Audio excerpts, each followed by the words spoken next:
주님께서 기뻐하신 거룩한 주일, 이 복된 제단을 발걸음 인도해 주심을 감사드립니다. 주님께 온전히 예배 드릴 수 있게 우리 마음에서 나온 죄악들과 하나님께 다가가지 못하게 한 죄악들을 용서하여 주시옵소서. 그리고 하나님 아버지, 또 산불로 인해서 피해를 입은 지역과 주민들이 있습니다. 그 상한 마음을 위로하여 주시고 또 그 일상도 빨리 회복하여 주시옵소서. 예수님의 이름으로 기도드렸습니다. 아멘.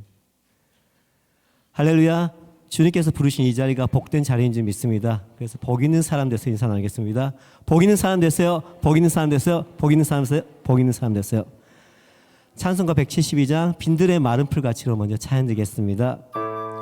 우리의 마음을 위로하시는 그 주님, 주님을 바라보며 찬양 드립니다. 빈들의 마른 풀같이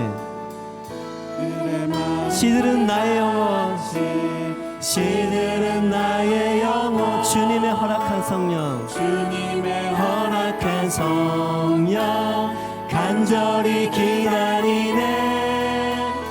가물어 메마른 땅에 단비를 내리시듯 성령의 단비를 부어 새 생명 주옵소서. 반가운 빗소리 들려 산천이 춤을 추네. 산천이 춤을 추네. 봄비로 내리는 성령 내게도 주옵소서. 아멘. 가물어 메마른 땅에 단비를 내리시듯 성령의 단비를 부어 새 생명 주. 철 따라 우러를 내려 초목이 무성하니, 초목이 무성하니 갈급한 내 심령 위에 이 시간 성령을 부으소서. 가물어 메마른 땅에, 가물어 메마른 땅에 단비를 내리시듯 성령의 단비를 부어 새 생명 주. 참되신 사랑의 언약 어길 수 있사오랴, 어길 수 있사오랴.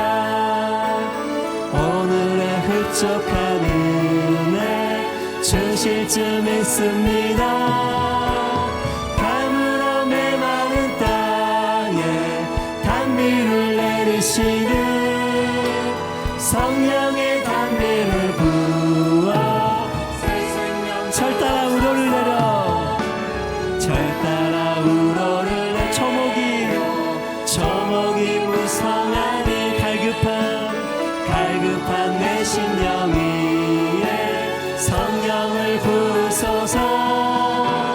가물어 메마른 땅에 단비를 내리시듯 성령의 단비를 부어 새 생명 주.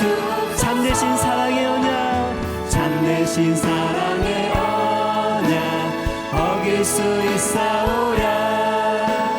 오늘의 흡족한 은혜 주실 줄 믿습니다. 가물어 메마른 땅에 단비를 내리시듯 성령의 단비를 부어 참되신 사랑의 언약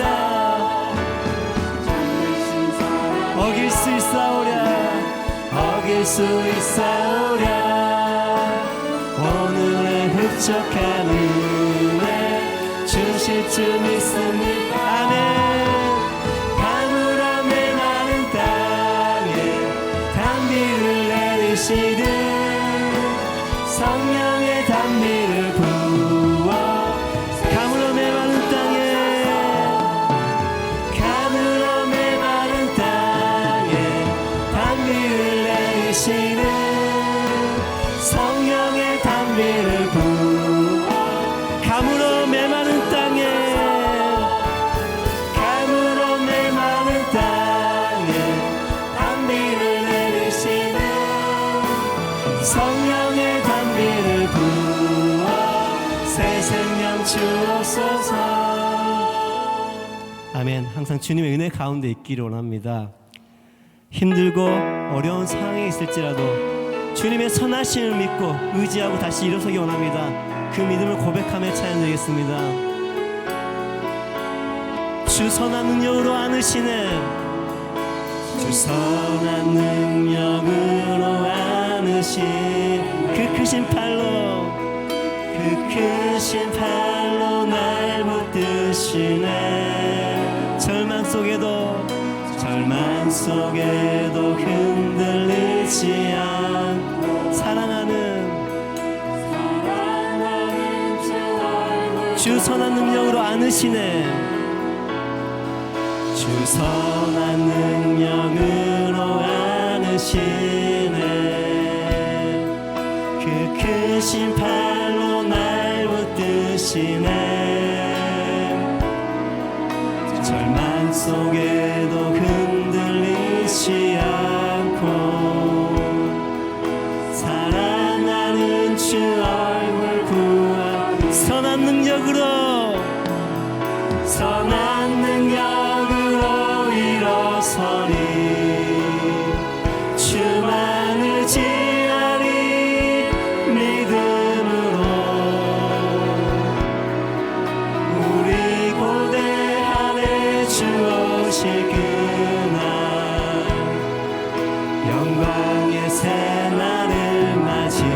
이전의 괴로움 날 에워싸고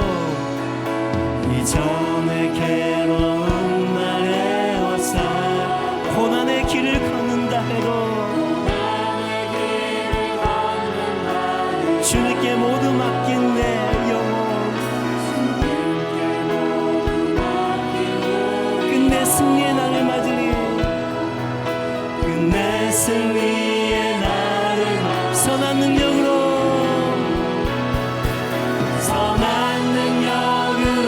일어서리.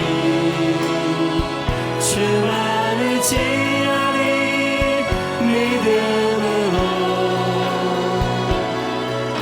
우리 고대하네 주 오실 그날 영광의 새날을 주 선한 능력으로 안으시네. 주 선한 능력으로 안으시네. 그 크신 팔로 절망 속에도 흔들리지 않고 사랑하는 주님의 얼굴을 구하기 원합니다. 사랑하는 주 얼굴 아멘. 선한 능력으로 일어서리. 주만을 지하리 믿음으로 우리 고대하네 주 오실 그날 영광의 새날을 이전의 괴로움이 날 에워싸지라도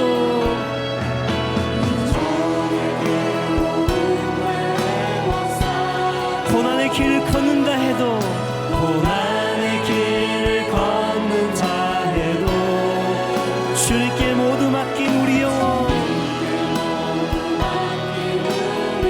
끝내 승리의 날을 맞을 줄 믿습니다. 그 믿음을 가지고 고백합니다. 선한 능력으로 일어서리.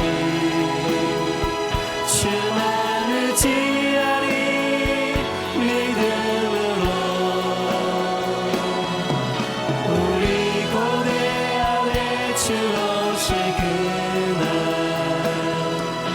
영광의 새 선한 능력으로 일어서기 원합니다. 선한 능력으로 일어서리. 주만을 지하리 믿음으로 우리 고대하네 주 오실 그날 마지막으로 어떤 목소리 높여 찬양합니다. 선한 능력으로 일어서리.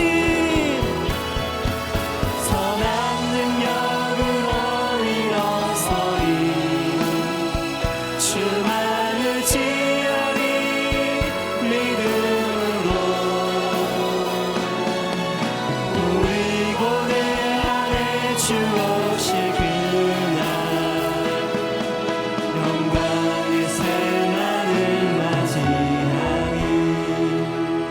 주님만 의지하고 살아가기 원합니다.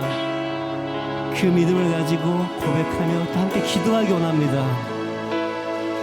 우리 함께 기도해. 우리 함께 기도해. 주 앞에 나와 무릎 꿇고 긍휼 베푸시는 주 하늘을 향해 두 손 들고 하늘 문이 열리고 은혜의 빛줄기 이 땅 가득 내리도록 마침내 주 오셔서 마침내 주 오셔서 의의 비추기 우리 함께 기도해. 우리 함께 기도해. 주 앞에 나와 무릎 꿇고 긍휼 베푸시는 주 하늘을 향해 두 손 들고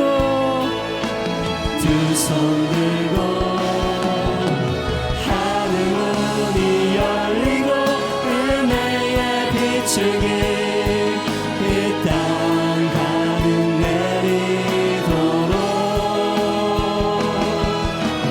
마침내 주 오셔서 의의 비추기 하늘 문이 열리고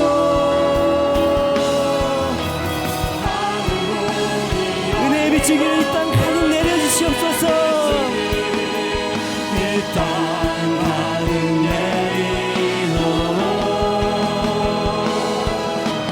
마침내 주 오셔서 의의 비추기 마지막으로 믿음으로 고백합니다. 하늘 문이 열리고 은혜의 비추기를 이 땅에 가득히 내려주시옵소서. 주님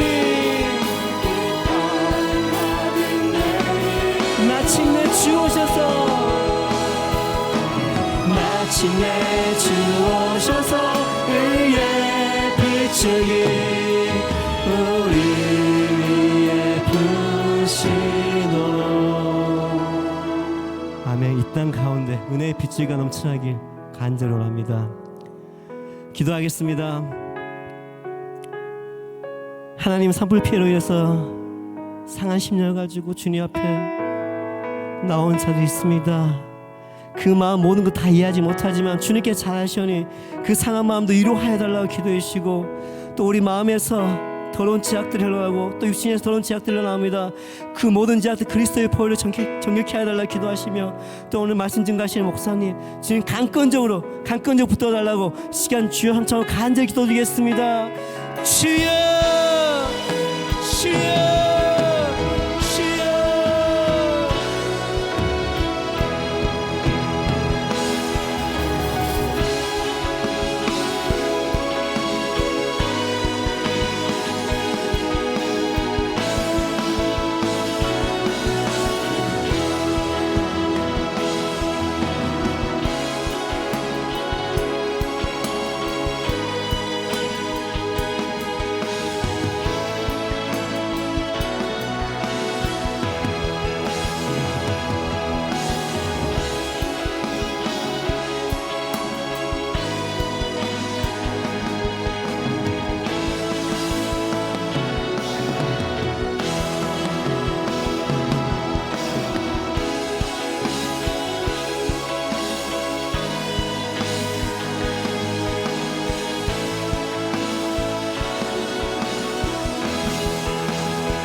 영성을 들을 수 있는 지혜를 허락하여 주시옵소서. 아버지 들리는 마음을 허락하여 주시옵소서.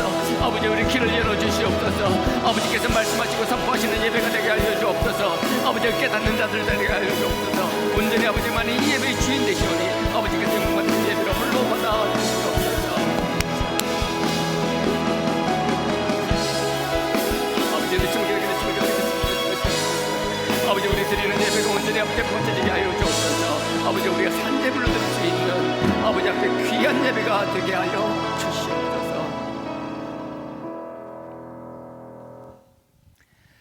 모든 영광 하나님께, 모든 영광 하나님께,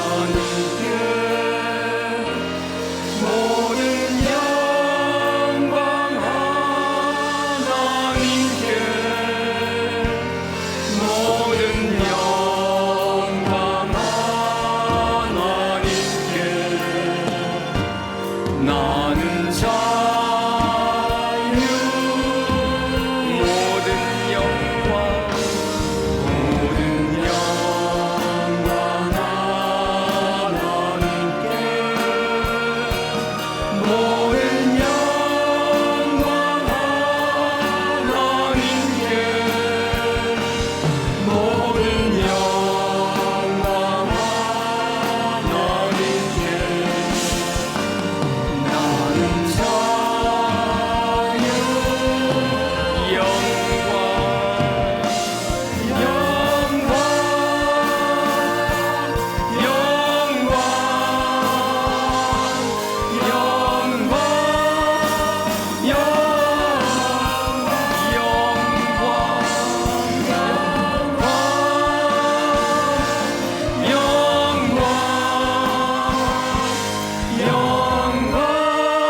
큰 집에는 금그릇과 은그릇뿐 아니요 나무와 질그릇도 있나니 누구든지 자기를 깨끗하게 하여 주인의 쓰임에 합당한 자가 되라. 그리하면 주인이 귀히 쓰는 그릇이 됨이니라. 너희는 청년의 정욕을 피하라. 다툼을 일으키는 어리석고 무식한 변론을 버리라. 오직 너희는 그리스도의 복음에 합당하게 생활하라. 이는 한 마음과 한 뜻으로 주님의 뜻을 위하여 협력하는 것이니라. 너희가 전할 것은 오직 그리스도 예수라. 그러므로 너희는 낙심하지 말라. 곁사람은 낡아질지라도 너희의 속사람은 날로 새로워짐이니라. 아멘.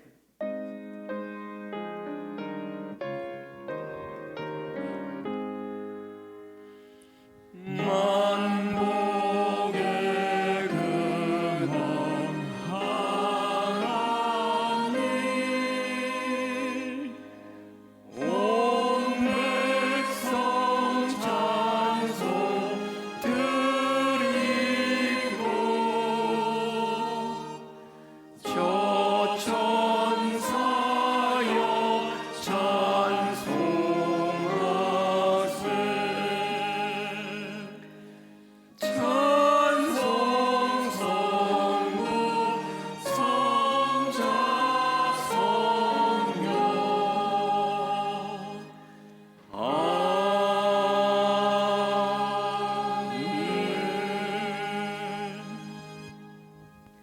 전능하사 천지를 만드신 하나님 아버지를 내가 믿사오며 그 외아들 우리 주 예수 그리스도를 믿사오니 이는 성령으로 잉태하사 동정녀 마리아에게 나시고 본디오 빌라도에게 고난을 받으사 십자가에 못 박혀 죽으시고 장사한 지 사흘 만에 죽은 자 가운데서 다시 살아나시며 하늘에 오르사 전능하신 하나님 우편에 앉아 계시다가 저리로서 산자와 죽은 자를 심판하러 오시리라. 성령을 믿사오며 거룩한 공회와 성도가 서로 교통하는 것과 죄를 사하여 주시는 것과 몸이 다시 사는 것과 영원히 사는 것을 믿사옵나이다. 아멘.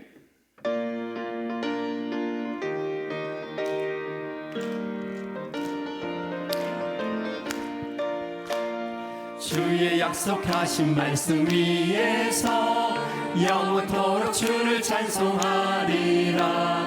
소리 높여 주께 영광 돌리며 약속 믿고 굳게 서리라. 굳게 서리 영원하신 말씀 위에 굳게 서리 굳게 서리 그 말씀 위에 굳게 서리라. 주의 약속하신 말씀 위에서 세상 염려 내게 엄습할 때에 말씀으로 힘써 싸워 이기며 약속 믿고 굳게 서리라. 굳게 서리 영원하신 말씀 위에 굳게 서리 굳게 서리 그 말씀 위에 굳게 서리라. 주의 약속하신 말씀 위에서 영원하신 주의 사랑이 믿고 성령으로 힘써 싸워 이기며 약속 믿고 굳게 서리라. 굳게 서리 영원하신 말씀 위에 굳게 서리 굳게 서리 그 말씀 위에 굳게 서리라. 주의 약속하신 말씀 위에서 성령 인도하는 대로 행하며 주님 품에 항상 안식 얻으며 약속 믿고 굳게 서리라. 굳게 서리 영원하신 말씀 위에 굳게 서리 굳게 서리 그 말씀 위에 굳게 서리라. 아멘. 오늘 말씀은 요한복음 14장입니다.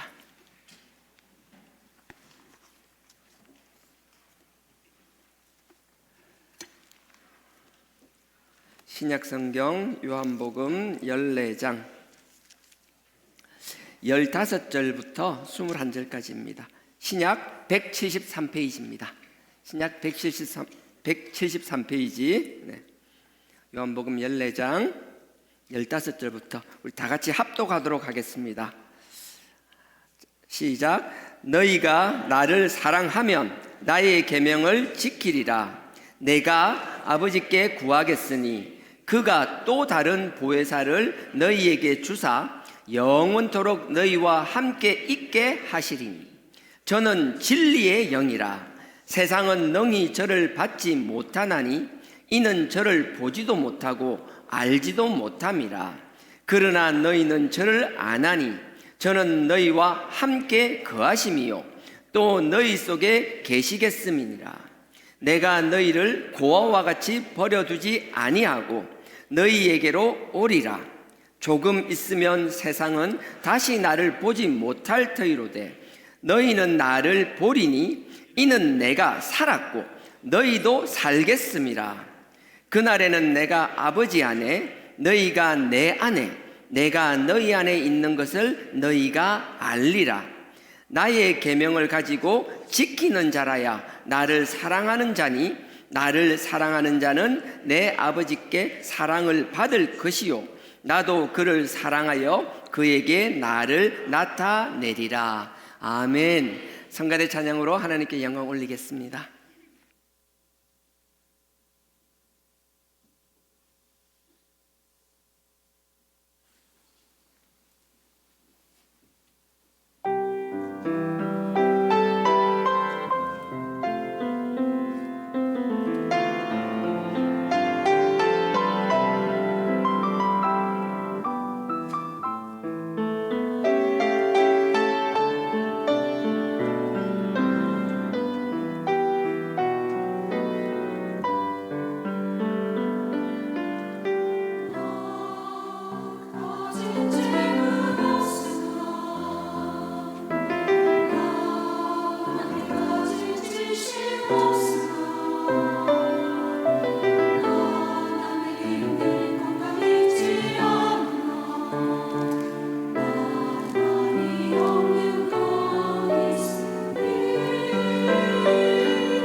오늘 본문 요한복음 14장.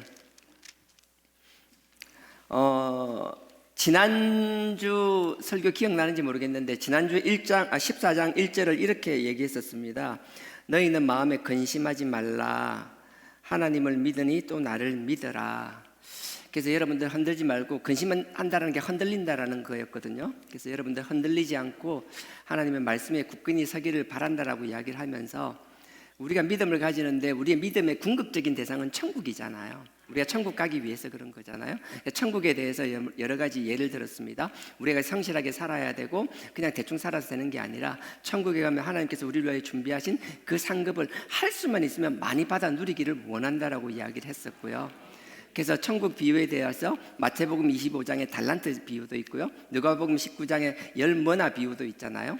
머나 비유를 할 때 10명에게 한 머나씩 준 이야기를 했었습니다. 그 이야기를 할 때 끝에 내가 정확하게 시간이 쫓겨서 정확하게 얘기를 했는지 모르겠는데, 10명의 이제 종들을 불러서 한 머나씩 주고 나서 3명을 불러서 대표적으로 이야기를 하고요, 나머지 7명에 대해서 얘기하지를 않았어요. 근데 그거보다 제가 더 중요하게 생각하는 건, 그 후반에 가게 되면 원수라고 칭하는 사람이 있었잖아요. 근데 하나님께서 그 10명에 각각 한 머나씩 받은 그 10명보다 더 악하게 생각하는 사람이 있었는데, 원수와 같이 하고 죽여버리겠다라고 이야기하고 있는데, 그 사람이 누군가 하면, 그 귀한 사람이, 그 귀족이 왕위를 받기 위하여 갔을 때 그 뒤에 이 사람은 우리의 왕이 되면 안 됩니다라고 따로 편지를 써서 보낸 사람들이라고 얘기를 했었어요. 기억나시죠? 예, 그렇죠. 예, 한 주밖에 안 됐어요. 예, 그렇게 뒤에서 편지를 써 보내고 그 사람이 왕이 되면 안 된다라고 했던 사람들을 원수라고 칭했거든요. 그때 제가 그 얘기를 했는지 정확히 기억은 안 나요. 여러분들, 저도 그렇고 여러분들도 그렇고 우리가 명확하게 알아야 될 것은요, 우리가 우리에게 이미 하나님이 아들을 보내주셨고요, 그 보내주신 아들을요, 우리가 어떤 이유로든 우리가 어떤 핑계를 대든 그분을 거부하고 있다라면, 내가 적극적으로 그분은 왕위를 뭐 찬탈한다든지 밖에 물리적으로 뭘 방해한다든지 그런 게 아니더라도 심정적으로라도 그 하나님의 아들, 그 예수 그리스도를 인정하지 않고 있다라면 그냥 마음으로 거부하는 그 자체도 하나님에게 대적한다라는 사실을 잊지 않기를 부탁드립니다. 뭐 이렇게 해야지 되고 뭐 저렇게 해야 되지고, 아니요. 10명의 사람들에게 한 문화씩 받은 각각의 사람들에서 그렇게 이야기했다라는 건 그 한 문화를 그냥 땅속에 묻어두는 것 자체로 하나님께서는 굉장히 책망하시잖아요. 그게 무언가 하면 무관심이거든요. 나는 뭐 하나님 아들 예수 그리스도 없어도 상관, 나는 뭐 정말 법 없이도 살 사람이야, 뭐 나는 이 정도면 됐지. 천만에요. 우리의 어떤 도덕적 잣대와 어떤 도덕적 기준도 그 아버지의 아들을 예수 그리스도를 구주로 인정하지 않는 순간 아무런 의미가 없어진다는 거예요. 그냥 단순히 의미가 없어지는 것이 아니라 원수와 같이 되고 반드시 죽을 수밖에 없는 존재라는 거예요. 우리가 살아서 육신이 뭐 살아 숨쉬는 것, 이거 귀중한 일이죠. 중요한 일이죠. 하지만 우리는 이 짧은 육신의 한계를 가지고 있는 이 짧은 세상에 우리가 최종 목표를 두는 사람이 결코 아니잖아요. 우리는 더 큰 영광을 위하여 영원한 저 천국을 바라보며 저 천국에서 더 큰 상급을 누리기 위하여 이 땅에서 하나님이 보내주신 그 사명을 감당하며 성실히 살아나가는 것이고, 첫째는 하나님의 그 소명을 감당하는 것이고, 둘째는 우리의 각자의 가정에서 주어진 각자의 역할로서 최선을 다하며 성실하게 살아나가는 것이고, 셋째는 여러분들 삶의 자리에서 그리스도의 향기를 바라는 것, 그리스도의 사랑을 나누는 것. 그러면 이 사회가 하나님 보시기에 타락한 소돔과 고모라처럼 결코 될 수 없다라는 거예요. 이 세상이 타락되는 건 남 때문이 아니에요. 누구 때문이 아니라 분명히 이야기하지만 나 때문이에요. 우리 때문에 그렇게 되고 있는 거라고요. 우리가 하나님 앞에 바로 서 있다라면, 우리가 하나님 앞에서 귀한 하나님의 자녀로서 그리스도의 향기와 그리스도의 사랑을 베풀고 실천하고 있다라면 결코 세상은 그렇게 타락될 수가 없는 거예요. 그러니 자꾸 남 탓하지 않았으면 좋겠어요. 남을 비판하지 않았으면 좋겠어요. 누가복음, 잠깐만 요것만 하나 끼워 놓으시고, 누가복음 6장에 보면 비판하지 말라는 게 있어요. 그 바로 앞에 있죠. 네, 누가복음 6장입니다. 37절에요. 나는 여러분들이 하나님의 자녀로서의 권위가 든든히 서기를 원합니다. 저도 하나님 주신 권위가 서기를 원합니다. 하지만 저도 하나님 주신 권위가 서기를 원하지만 그 세우고자 하는 권위가 누군가를 깎아내리고 누구를 헐뜯고 누군가를 비판해서 하는 것이라면, 그건 세상적으로 내가 어떤 칭찬을 받든 어떤 권위를 세우든 아버지 앞에 아무 의미 없는 것이라고 저는 확신합니다. 우리가 하나님의 자녀답게 삶으로 해서, 우리가 그리스도의 사랑과 그리스도의 향기를 품음으로 해서 우리의 삶으로 증거된 그 삶에 정명된 것으로 우리의 권위가 선다라면 하나님께서 그 권위가 작아 보일지라도 귀하게 여겨주시리라고 확신합니다. 그래서 6장 37절에요, 비판하지 말라. 그리하면 너희가 비판을 받지 않을 것이요, 정죄하지 말라. 그리하면 너희가 정죄를 받지 않을 것이요. 비판과 정죄와 함께 세트로 따라다니는 게 뒤에 보여. 용서하라. 그래야면 너희가 용서를 받을 것이요. 정말 용서가 중요해요. 제가 어제 저녁에 어떤 뭐 하나 뭐 이렇게 조그마한 이제 동영상 같은 걸 하나 이렇게 된 걸, 편집됐는지 모르겠어요. 짧은 걸 하나 제가 받았어요. 받았는데 계속 저에 대한 거더라고요. 뭐 저 때문에 그렇다는 식으로 뭐 그런 거더라고요. 저는 그런 일이 있을 때마다 그래요. 이게 사실관계를 밝혀 하는데 가만히 생각해 보면 그게 결코 옳은 일은 아니라는 건 제가 모르지 않잖아요. 알잖아요. 아는데도 자꾸 감정이 스물스물 막 기어 올라오는 거예요. 그냥 용서를 넘어서는 뭔가 그 다음이 있어야 되는데 그게 잘 안 되더라고요. 얼마나 감사해요. 우리 주하나교회는 저만 그렇잖아요. 맨날 나만 모자란 놈이고 나만 나쁜 놈이고. 근데 보세요, 용서로 그냥 넘어서니까 용서를 넘어서는 뭔가가 있어야 된다는 거예요.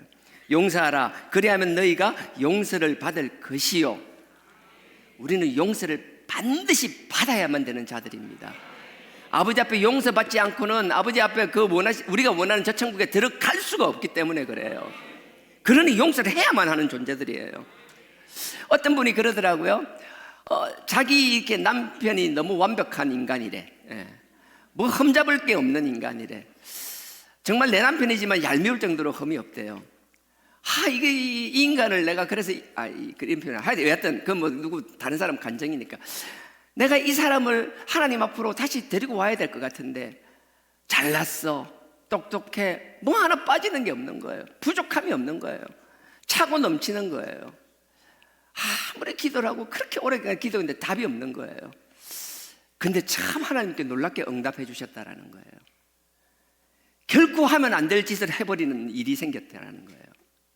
도저히 용서가 안 되는 일을 저질러 버렸다라는 거예요. 이걸 어떻게 해야 되지? 어떻게 해야 되지? 머리를 독수리 머리로, 원래 독수리가 대머리란 뜻이잖아요. 머리를 독수리를 만들어야 되나? 막 이런 온갖 생각들이 났잖아요. 근데 참 놀라운 게 그 울분 가운데서, 화가 나는 가운데서 하나님이 음성을 들려주시더래요. 이게 인간 구원할 길이구나. 다 용서한다. 다 용서한다. 단 조건이 하나 있다. 나랑 교회 가자. 진짜 꽤 잘난 분이었나 봐요. 의사였는데 뭐 현직 교수이기도 하고 뭐 그 분야에서 꽤 잘 나갔나 봐요. 다 용서해주고 조건 하나, 같이 신앙생활하자. 모르겠어요. 여러분들은 부처가 아닌데 자꾸 그런 걸 요구하는 건지 내가 모르겠는데 하나님이 또 그런 식으로 해서, 그래서 이제 시간이 한참을 지났어요. 한참이 지난 다음에 이 남편이 하는 간증을 제가 들은 거예요. 자기가 그 일을 통하여 그렇게 용서받는 것, 그걸 통해서 아버지를 만난 게 어쩔 수 없이 약속에 의해서 어쩔 수 없이 따라다니기 시작한 교회지만 그 가운데서 그 부인의 잔소리가 아닌 어느덧 그냥 몸 나와서 앉아있는데 어느 순간 어느 시점에 뭔가 갑자기 들리지 않는 소리가 들리기 시작하고 전혀 느껴지지 않는 무언가가 느껴지기 시작하고 자기가 자기의 삶을 되돌아온 걸 필름처럼 지나가면서 내가 얼마나 가식적으로 살았었는지 어떻게 했는지 그게 막 이게 막 보이고 깨닫기 시작하고 이젠 누구보다도 자기의 실수를 감싸 안아주고 그 자기의 실수를 통하여 아버지 앞에 불러준 그 부인이 감사하고 이렇게 신앙생활 할 수 있는 게 감사하고 우리 가운데서도요 원수를 원수로 갚는 것이 아니라 그 부족함을 안아줌으로 해서 하나님 앞에 화목게 되는 간증들이 끊임없이 차고 넘치는 신앙 공동체 되기를 원합니다. 어딘가가 주워 들은 이야기를 여러분들에게 전달하는 게 아니라 우리 4단계 회개하는 우리 즉 그리스도의 십자가로 그 하나님의 그 아들의 피로 우리의 죄를 씻고 닦는 우리 주하나 신앙 공동체에서 이런 간증들이 차고 넘치며 그 간증을 자랑하는 목사가 되고 싶습니다. 여러분들도 이게 남의 일일 땐 좋지만 쉽지만 자기 일이면 또 다르잖아요. 그럼에도 불구하고 용서는 해도 그만 안 해도 그만이 아니라 우리가 해야만 한다라는 사실을 다시 한번 깨닫기를 부탁드립니다. 그래서 37절 제가 다시 또 한번 읽을게요. 비판하지 말라. 그리하면 너희가 비판을 받지 않을 것이요. 그냥 말로 비판하지 마. 그래야 네가 비판받지 않을 거야. 남 정죄하지 마. 그래야 네가 정죄받지 않을 거야. 그리고 네가 용서 못할 것 같은 그 누구라도 용서해. 그래야 네가 용서받을 것이야. 그리고 38절에요. 주라. 그리하면 너희에게 줄 것이요. 곧 후히되어 누르고 흔들어 넘치도록 하여. 너무 감동이지 않아요? 그냥 용서로 끝나는 게 아니고 주라. 38절 주라. 그리하면 너희에게 줄 것이니 곧 후유되어 누르고 흔들어. 흔들어 이 말. 따따블. 저만 좀. 그냥 후이 주면 채워주시는데 그냥 주는 거 흔들어서 주시겠다잖아요. 따블로 주시겠다잖아요. 얼마나 감사해요. 나는 그냥 용서하는 게 아니라 누군가 죽고 나서 후이 주어서 우리가 후하다라고 생각하는 그 따블로 하나님으로부터 받아 누리는 자들 되기를 주님의 이름으로 축원드립니다. 그냥 말로만 하는 것이 아니라 진짜 주시는 걸 받아 누리는 자들이 되기를 원합니다. 저도 그렇고 여러분들도 그렇고요. 정말 그 하나님의 우리를 사랑하신 그 하나님의 우리를 구속하기 위한 그 원대한 계획과 그 아버지의 뜻에 묵묵히 순종하신 그 아들의 그 심정을 안다라면 우리는 이렇게 바로 살지는 못하겠지만, 내가 이대로 그대로 순종할 수는 없겠지만, 마음 한켠에는 그래 언젠간 이렇게 되고야 말겠다라는 마음의 다짐은 반드시 있어야 된다라고 저는 확신합니다. 부족하지만 모두 이렇게 넉넉한 사람들 다 용서할 수 있는 저와 여러분 되기를 주님의 이름으로 축원드립니다. 다시 돌아가겠습니다. 요한복음 14장. 어제 그걸 보니까 참 마음이 좀 처음에는 욱하다가 시간이 지날수록요, 제가 이 말씀을 내가 다시 봤거든요. 이 말씀이 그냥 탁 떠오르더라고요. 누가복음 6장에. 근데 참 재밌는 건 갈수록요 마음이 짠해지더라고요. 짠해지더라고요. 다음이라도 언젠가 도울 기회가 있으면 도와드려야겠다, 더 잘해드려야겠다. 그건 저만의 생각이었어요. 14절에 천국을 이렇게 이야기했습니다. 천국을 이야기할 때 여러분들 여러 가지 이야기를, 천국에서 우리 상급을 받아 누려야 됩니다. 그러니까 가려면 이렇게 살아야 됩니다. 막 이런 이야기를 했어요. 그런 이야기하면서 그 기억나세요? 21장에 이야기할 때 천국 가면 20절 이야기하면서 저는 이제 목사는 이제 실업자 될 거라고, 그죠? 의사와 약사들도 다 백수 될 거라고. 그러니까 남들은 다 열심히 하나님 사역한다고 뛰다닐 때 의사나 약사나 우리 목사들은 할 게 없어서 빈둥빈둥 놀고 있을 거예요. 이게 축복인지 아닌지 모르겠는데 하여튼 뭐 그런 이야기를 했습니다. 그런 이야기를 하다가 이제 하나 못한 게 있는데요, 그 이야기 먼저 하고 가겠습니다. 계시록 21장으로 가겠습니다. 요한복음 14장은 뭐 하나 끼워 놓으시고요, 계시록 21장. 계시록 21장입니다. 요한계시록 21장 맨 마지막 장입니다. 21장 16절입니다.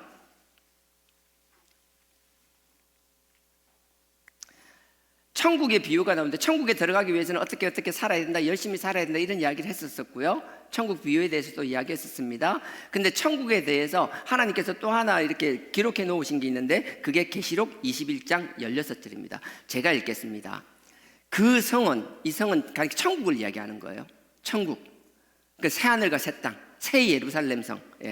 그 성은 네모가 반듯하여 장광이 같은지라. 그러니까 넓이와 폭이 똑같다라는 거예요. 근데 뒤에 보면 넓이와 폭만 똑같은 게 아니라 넓이와 폭과 높이가 다 똑같다라는 이야기가 나옵니다. 제가 다시 읽습니다. 16절.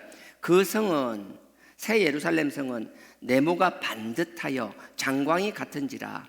그 갈대로, 갈대라는 그 잣대, 큰 자 같은 막대 자를 말하는 거예요. 센치 같은 거나 길이를 재는 자. 그 갈대로 그 성을 청량하니, 그 성을 재어보니까, 새 예루살렘, 새 하늘과 새 땅을 재어보니까 12,000 스타디온이요. 이 한 스타디온이 185m예요. 스타디온이 한 200m 정도 돼요. 그 왠지 200m 하니까 뭐 200m 트랙 같은 생각 안 나요? 스타디온 하니까. 스타디움이 여기서 나온 말이에요. 그래서 185m인데 12,000 스타디온이라 했잖아요. 그러니까 이게 우리가 키로로 계산하면 2,200km 정도 된다는 거예요. 하늘이 안 돼. 2,200km 같으면 꽤 클 것 같잖아요. 하여튼 여하튼요, 제가 계속 읽을게요. 12,000 스타디온이요, 장과 광과 고가 같더라. 이 무슨 말인가 하면요, 천국을 보니까 천국이 넓이가 2,200km라는 거예요. 폭이 2,200km라는 거예요. 여러분 좀 이해가 가세요? 저는 사실 잘 이해가 안 가요, 이게. 근데 제가 이 이야기를 하려고 하는 게, 뒤에 보면 장과 광과 고가 같다고 했잖아요. 그러니까 이게 어떤 건가 하면요, 정육면체처럼 생겼다라는 거예요. 우리는 단순하잖아요. 우린 평면적 사고를 가지고 있잖아요. 그냥 3차원의 세계에 살고 있잖아요. 그러니까 저도 막연히 그렇게 생각했어요. 그러다가 지난주 말씀을 보다가 생각했는데, 이게 보니까 장광을 했는데 왜 그런 거 알잖아요. 앞에 뭔가 기준이 있으면 장광을 보고 나면 뒤에 똑같은 말이 반복돼서 나오고 보충을 하는데도 불구하고 아무런 생각 없이 아무런 의식 없이 그냥 읽어 내려가는 것. 딱 그런 거였었어요. 근데 천국은 2200km인데 폭도 2200, 넓이도 2200km, 폭도 2200km, 높이도 2200km라는 거예요. 그러니까 정육면체가 뭐 없죠. 큐브, 집집마다 애들 키우는 거 알잖아요. 애들 막 빽빽빽 돌리고 색깔 맞추는 거, 그거 사각형. 주사위, 네, 주사위 달려. 그렇게 따는. 근데 제가 이게 처음에 이해가 안 됐던 건 그거예요. 자꾸 우리가 생각이니까 그렇게만 생각하는 거예요. 자꾸 평면적인 생각에 머물러 있는 거예요. 근데 왜 천국은 넓이도 폭도 2200km인 건 알겠어요. 뭐 필요하겠죠. 근데 왜 높이가 2200km일까? 2200km라면 우리가 상상이 안 되는 거잖아요. 우리 지금 갑자기 생각이 안 나네. 우리 대기권까지 몇 킬로 정도 되죠? 실제 우리가 사용할 수 있는 공간은요, 불과 몇 킬로가 되지 않아요. 그 이상은 우리에게 아무 의미 없는 존재예요. 대기권도 얼마 그렇게 높지 않아요. 우주선을 발사하는데 대기권을 뚫고 나가는 건 그렇게 높지 않아요. 근데 2200km라는 건 상상이 안 되는 높이잖아요. 제가 이걸 왜 그렇지 지난주 막 생각하다가 문득 떠오른 게 마태복음 17장이었어요. 마태복음 17장요. 우리가 천국에 가게 되면 우리가 분명히 알아야 될 게, 우리가 그냥 이런 존재로 가 있는 게 아니다라는 거예요. 그러고 나서 내가 마태복음 17장을 다시 보고 막 이렇게 하다 보니까, 마태복음 17장이 변화산 사건이거든요. 변화산 사건을 뭔가 하면 천국의 예표라고 하더라고요. 천국의 예고편이라고 이야기하더라고요. 예전엔 그렇게 생각을 못했어요. 근데 지난주 제가 말씀을 준비하면서 깨달았던 게 그거예요. 마태복음 17장 그냥 읽고 넘어갔는데, 마태복음 17장이 이 변화산 사건이 천국을 보여주는 거구나. 마태복음 17장요 1절요. 변화산 사건이 기록되어 있습니다. 마태복음 17장 1절요. 제가 읽겠습니다. 엿새 후에 예수께서 베드로와 야고보와 그 형제 요한을 데리시고 따로 높은 산에 올라가셨더니, 그 산 이름이 안 나와요. 근데 우리는 그건 변화산이라 그래요. 왜냐하면 예수님께서 우리가 생각할 수 없는 형체로 변하니, 모양이 막 바뀐 게 아니라 그 빛난 광채로 그냥 눈이 부셔가지고 어떻게 표현할 수 없는 환한 존재로 바뀌었다라는 거예요. 근데 그 예수님만 바뀐 게 아니라 이 제자들이 딱 가서 보는데 예수님과 함께 모세와 엘리야가 함께 있는 걸 본 거예요. 여러분들, 모세는 그냥 모세가 아니에요.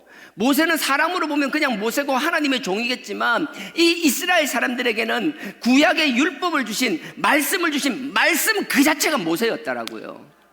지금 우리가 생각하는 모세 그냥 그렇고 그런 사람, 그 정도가 아니었어요.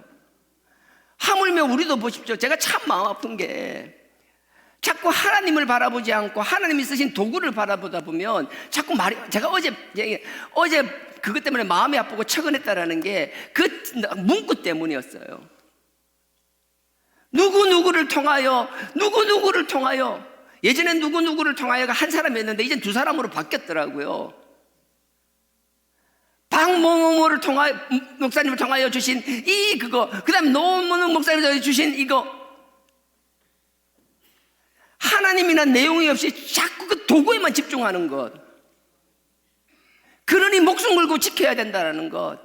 우리가 목숨 걸고 지켜야 될 그 신앙이, 하나님께서 우리에게 주신 그 복음이 누군가를 통해 주셨으니까 그 통로를 지켜야 되는 건가요? 결코 아니잖아요. 사람을 귀하게 생각하고 감사한 건 누구나 나 이해해요. 저도 이해해요. 이해할 수 있는 영역과 용납할 수 있는 영역은 전혀 다르다라는 거예요. 이해는 되지만 용납될 수 없는 영역이라는 거예요. 사람을 조금씩 높이다 보면요, 이건 비교하면 말도 안 되는 거지만, 재림 예수가 있는 곳이 우리나라잖아요. 이모 씨라고 재림 예수잖아요. 심지어 우리나라는요, 그 재림 예수, 예수님의 어머니도 지금 살아 계시잖아요. 한번 가서 확인해. 처음부터 그랬는지.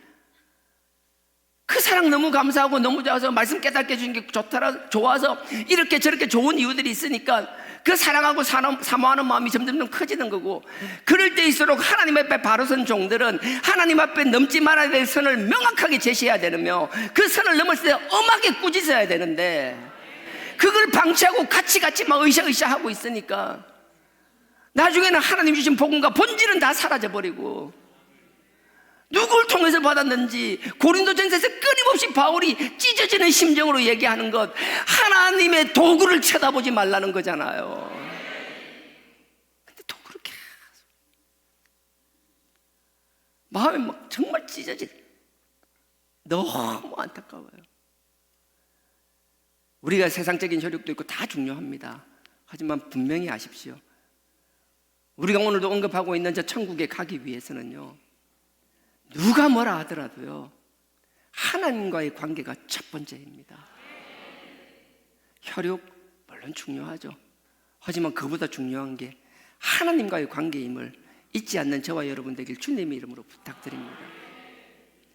당시 사람들에게 모세는 그냥 말씀 그 자체였어요. 모세오경이라 했으니까, 모세의 말을 율법이라고 했으니까, 율법을 목숨처럼 지켰으니까요. 근데 모세가 있는 거예요. 하나님의 선지자 중에서 가장 크게 쓰셨다라는, 그래서 하나님이 불말을 통해서 들려 올라갔다라는, 죽지 않고 하늘로 승천했다라는 그 엘리야가 함께 있는 거예요. 근데 그걸 보는 사람들은 어땠을 것 같아요? 저는 정말 죄송하지만 지난주에야 그걸 깨달았어요. 얼마나 놀랐을까. 제가 순복음에서 잠깐 있었기 때문에 알잖아요. 뭐 옛날에 뭐 4차원 영성 해가지고 갈 때 잠깐 이제 기억도 안 나요. 뭐 하도 오래돼가지고 우리가 마음으로 믿고 그저 꿈을 꾸고 생각하면 그 다음에 말로 뱉고 하면 이제 기억도 안 났다. 하여튼 그게 4차원 영성이라고 막 얘기했잖아요. 근데 그런 개념의 4차원이 아니라 영원한 저 천국은 시간과 공간을 초월하는 4차원이라는 거예요. 보십시오. 제자들이 예수님을 딱 봤어요. 예수님은 지금 현존하고 계시는 예수님이에요. 근데 예수님부터 최소한 1500년 전에 1446년에 기원전 1446년에 출애굽을 했으니까 최소한 1500년 이상 된 모세가 눈앞에 있는 거예요. 근데 이미지만 있는 게 아니에요. 1500년 전에 계셨던 모세가 지금 육신을 입고 나타나 있고, 900년 전에 하나님께서 쓰이고 900년 전에 하나님을 위해서 들림받았던 엘리야가 지금 몸의 형상을 하고 있는 것이며, 예수님과 엘리야와 모세와 함께 얘기를 나누고 있는 거예요. 누가복음에서는 예수님의 죽음에 대해서 서로 토론했다고 그래요. 나는 천국에 가면요, 우리의 천국은 시간과 공간에 대한 물리적인 제한이 전혀 없는 것이에요. 우리 1차선은 단선적이죠. 직선적인 선만 있잖아요. 2차선은 평면이잖아요. 우리가 3차원이 지금 우리가 사는 것, 그 다음에 평면, 공간을 이야기하는 거잖아요. 근데 보십시오, 이 변화산 사건은 1500년 전에 그 모세, 말씀을 대표하는 그 모세와 하나님의 종의 능력의 종, 하나님의 능력을 상징하는 그 엘리야와 그 예수님이 짧게는 900년, 길게는 1500년의 시간을 두고 한 장소에서 함께 담소를 나누고 있는 거라고요. 그러니 천국은 우리가 생각할지 이렇게 수평적인 삶을 사는 것이 아니에요. 그냥 빌딩을 짓듯이 위로 올라가서 1층, 2층, 3층, 4층 그렇게 살 수 있는 공간이 아니라는 거예요. 영원한 저 천국은 하나님이 하신 그 1만 2천 스타디온 안에서는 높이와 높이 무엇에 상관없이, 시간과 공간에 상관없이, 태초부터 하나님 만든 아담으로부터 아버지께서 우리 와서 심판하시고 그 하나님의 천국문을 닫을 그때까지 모든 사람들이 시간과 공간과 나이에 상관없이 다 하나로 어울려질 수 있는 것. 그래서 난 더 큰 소망이 생겼어요. 하나님, 그렇게 하나님께서 태초부터 했던 모든 사람들을 다 모으신다라면, 그 중에서도 다른 건 아니지만 하나님의 영광을 위해 살다가 아버지께서 나에게 주실 그 영광의 상을 받기 위한 노력만큼은 빠지지 않는 사람이 되게 하여 달라라고. 거창한 것 할 건 아니지만 작은 것이라도 아버지께서 뜻 가운데 남기면 아버지께서 그걸 기뻐하신다고 하셨사오니, 작은 것이라도 나의 최선을 다하여 내 삶의 최고의 가치를 두고 그리스도의 향기를 바라며 그리스도의 사랑을 나누는 자가 되게 하여 달라라고. 부족한 것 같지만 우리 각자가 이렇게 모인다라면 나는 하나님께서 우리를 정말 기뻐하실 것이라고 확신합니다. 그러면서 마태복음 17장 5절에 이런 말씀이 있습니다. 말할 때에 그 위에 보면 예수님하고 모세하고 엘리야가 서로 막 얘기한다라는 거예요. 네. 그 얘기할 때, 그럼 말할 때, 5절에 말할 때에 호련히 빛난 구름이 저희를 덮으며 구름 속에서 소리가 나서 가로되 이는 내 사랑하는 아들이요 내 기뻐하는 자니 너희는 저 예수의 말을 들으라 하는지라. 저 이것도 그냥 대충 그냥 그렇게 이해하고 넘어갔었어요. 근데 지난주 천국은 4차원적인 공간이다. 2200km나 되는 그 높이까지 공간, 시간과 공간을 초월하는 이들, 지금 이 사건은 하나님께서 우리에게 주신 예비하신 그 천국의 모델하우스 같은 것이며 천국의 예표이며, 근데 그 상황에서 하나님께서 그 자기 아들 예수를 꼭 집어서 제자들에게 저의 말, 예수의 말을 들으라고 하는 이야기는 뭔가 하면, 하나님께서 말씀을 대표하는 그 모세의 율법, 성경, 예수님 당시 이전에 있던 구약 전체를 통틀은 그 말씀과 하나님이 쓰신 종족에서 가장 강력한 능력을 행하였던 그 엘리사의 능력, 말씀과 모든 능력의 최종 결합체는 예수라는 걸 이야기하는 거라고요. 그러니 예수면 족하다, 예수면 만족이다라는 얘기가 나올 수 있어야 된다라는 거예요. 그 예수가 그리스도다, 그 예수가 우리를 구원하신 메시아다라고 얘기할 수 있는 것. 그러니 십자가에 달려 우리를 위하여 그 죄를 구속하여 주신 예수 그리스도면 족하다. 예수 그리스도가 다냐? 그래, 예수 그리스도가 다라고 얘기할 수 있어야 된다라는 거예요. 그러니 복음을 부끄러워하지 맙시다. 그 예수께서 와서 우리에게 말씀하신 그 복음을 전하는 우리가 무엇이 부끄러워요? 무엇 때문에 주눅들 수 있어요? 나는 누구처럼 영광에 목숨을 걸고 사울처럼 목이 잘려나가고 베드로처럼 거꾸로 십자가에 매달려 죽고 그 정도 용맹함과 용기는 없을지라도, 제가 참 부끄럽지만 남의 교회 간증을 빌려왔지만, 내가 그렇게 사자 같은 용기가 없을지라도 내 가까이 있는 사람, 내가 용서한다라는 것도요, 내 가까이 있으니까 용서할 수 있는 거지, 나와 아무 상관없는 사람 용서가 됩니까? 지 혼자 용서한다 그러지. 용서를 한다는 건 뭔가 나와 비비든 뭐든 하든 뭐가 걸린 게 있다라는 소리잖아요. 용서할 수 있는 마음을 허락하여 달라고. 그 용서를 통하여 아버지를 증거하는 아버지의 증거의 도구가 되게 하여 달라고. 우리 모두가 그런 사람들이 될 수 있기를 주님의 이름으로 축원드립니다.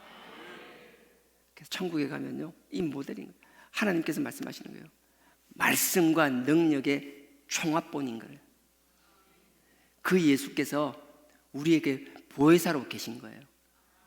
그 예수께서 보혜사로 오신 거예요. 십자가에 매달리기 전까지 뭐 했어요? 예수님께서 제자들을 위하여, 그들을 위하여 도우기도 하고 주변 사람들을 고치시고 부족함을 채워주는 게 뭐예요? 그게 보혜사의 역할이었던 거예요. 보혜사는 도와준다. 우린 너무나 나약한 존재예요. 우리는 그냥 죄 덩어리 그 자체예요. 누구도 죄에서 자유로울 수 있는 인간이 없어요. 그렇기 때문에 전적 무능한 우리를 위하여 그 아들이 보혜사로, 물론 구속주로 오셨지만 보혜사로 오셔서 지켜 보호해 주셨던 분이에요. 근데 그 예수님께서 이제 하나님의 더 큰 그 이스라엘 백성들뿐만 아니라 온 인류를 구속하기 위한 그 아버지의 구속 계획에 이제 뜻에 순종하기 시작하는 거잖아요. 그게 오늘 14장 후반에 나온 성령이에요. 예수님께서는 육신을 입고 오셨을 때 당신이 보혜사로서 해줄 수 있는 역할은, 변호사처럼 누군가를 지켜주는 그 수호신의 역할은 몇몇 사람들에게 밖에 해줄 수 없었어요. 예수님이 숨쉬고 살아계셨지만 예수님의 가는 그 동선에 있든지 예수님 주변에 있었든지 예수님 가까이 있었던 사람만 그 은혜를 누릴 수 있었던 거라고요. 물리적으로 멀리 떨어져 있는 사람은 그 예수가 나와는 아무 상관없는, 풍문으로만 들었다라는, 그냥 소문으로만 듣는 하나님께서 결단하시잖아요. 그리고 그 아들이 그 결단에 순종하시잖아요. 이제 이들의 죄를 위하여 내가 십자가를 진다. 마지막 피 한 방울까지 너희를 대속하고 다 구속한다. 하지만 그거로 끝나는 게 아니라 내가 가서 하나님 우편에 앉아 계시는 동안에 우편에 앉아 있을 동안에 그냥 비워두는 것이 아니라 내가 보혜사 성령을 너희에게 보내주마. 천국이 물리적 공간의 제한을 받지 않듯이 내가 나를 대신하여 보내주는 이 성령은 물리적 공간의 제한을 받지 않는다라는 거예요. 시간적 공간, 어떤 오지라도 인간이 갈 수 없는 그 어떤 곳이라도 성령은 운행하신다라는 거예요. 그러니 내가 너네들을 다 이제 품어주마. 이 물리적 공간에 가까우면 내가 가까이 만나야만 하는 것이 아니라 그 어느 곳에 있든지 네가 그 십자가의 능력 그리스도의 보혈을 입고 하나님을 믿는 가운데서 그 아들의 피를 믿는다라면 내가 성령을 다 보내주마. 요한일서 4장 8절에 주님의 성품을 사랑이라고 그래요. 주님은 사랑이시라고.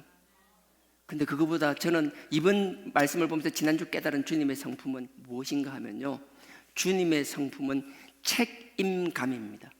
책임감입니다. 그냥 가신 게 아니라 가시면서 보혜사 성령님을 보내주시는 거예요.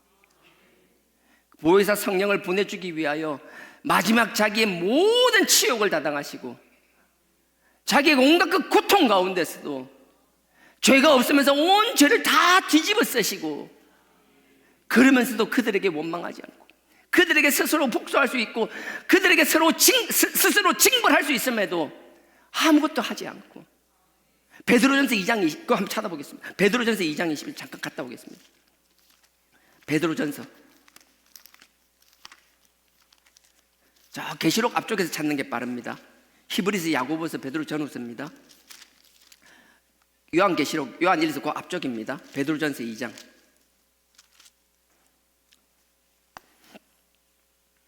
베드로전서 2장 22절, 신약 380페이지입니다. 신약 380페이지입니다. 22절 제가 읽겠습니다. 저는 예수님을 말하는 거예요.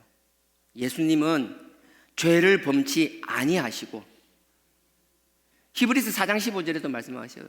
그분이 우리를 위한데 죄가 있어서 그런 게 아니에요. 죄가 없음에도 불구하고 죄가 없어야 우리를 대속하는 대속 제물이 될 수 있기 때문에 험이 없고 죄가 없는 그분이 우리의 죄를 뒤집어 쓰신 거라고요. 그냥 단순히 피 흘린 게 아니라 그분이 우리의 죄를 오롯이 다 받아내신 거라고요.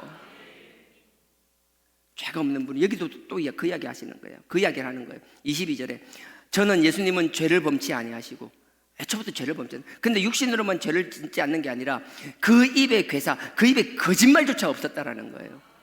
그 입에 거짓말조차 없으시며 그럼에도 불구하고 온갖 욕은 다 듣잖아요. 23절 보십시오. 그런데도 불구하고 욕을 받으시되 대신 욕하지 아니하시고, 욕받았다고 욕으로 안 받아치는 거예요. 고난을 받으시되 위협하지 아니하시고, 주님이 마음만 먹으면 뭐 십자가에 매달았다고 못 내려오실 뿐이에요.